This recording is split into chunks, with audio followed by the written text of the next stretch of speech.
Hi everyone, thanks again for joining me on Sealed for Good. Today I'm talking about how to use knowledge to become a better waterproofer. And you might be wanting to ask where I'm going with this one. Well, just listen in. So firstly, all of you are working with builders, clients, and some of those clients could be architects and project managers. And an architect and a builder have different motivations than what you may have as a waterproofer. They're looking at the project, and the waterproofing is a small section of their total works, and they might have a budgetary constraint. It could be a performance piece. There could be various reasons. It could be decorative, that they're looking for certain systems and products, and they will specify or want a product that they have a belief that's going to work and suit their application.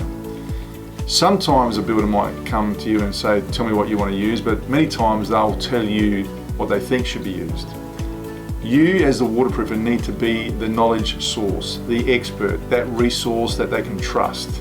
There's nothing worse for a tradesman to go on a building site or consult with their client and not know their stuff. Okay, it's so important, because then what happens is you put doubt in the mind of your client. But when you go there and you know exactly what the application requires, and you know the ins and outs of the products that you're using, the systems, trust becomes a big piece immediately. And that changes the whole landscape for you when you're talking to your client, because it gives them peace of mind they're dealing with someone that knows their gear, and also the products and systems that are required for the project.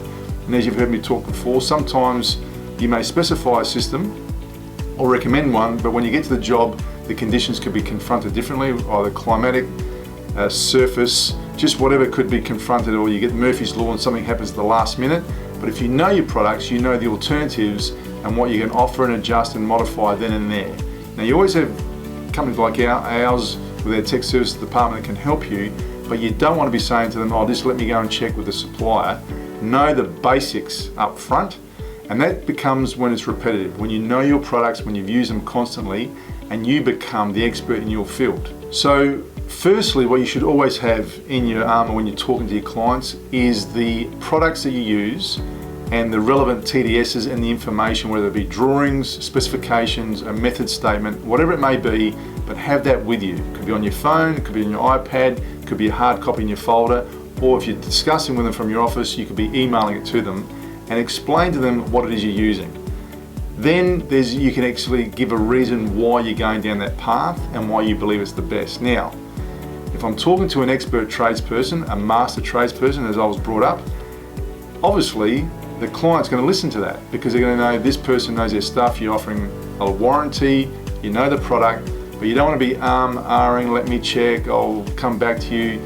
The basic stuff you need to know. Now, if it's an application that's really a hairy one, then you've got to say to your client, well look, let me double check with our consultants or our manufacturers tech services department, like we have at Gripset, and we can help you there and back it up, and you can go back to your client with more knowledge. But don't get exposed with one product you've used and you're going to try and give that to everybody for every application and start talking price. If you start talking price, that's hiding behind the expertise that you can offer.